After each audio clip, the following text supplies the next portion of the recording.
মানুষের সেবায় সর্বদাই নিজেকে নিয়োজিত রাখিব।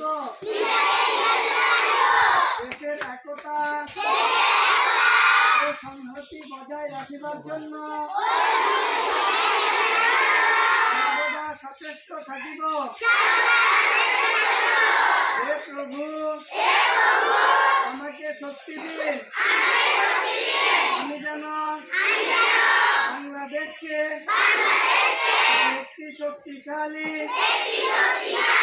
ইসলামী রাষ্ট্র হিসাবে গড়ে তুলতে পারি এবং মাদ্রাসা ও অভিভাবকের সকল আদেশ নিষেধ মেনে চলতে পারি। আমিন।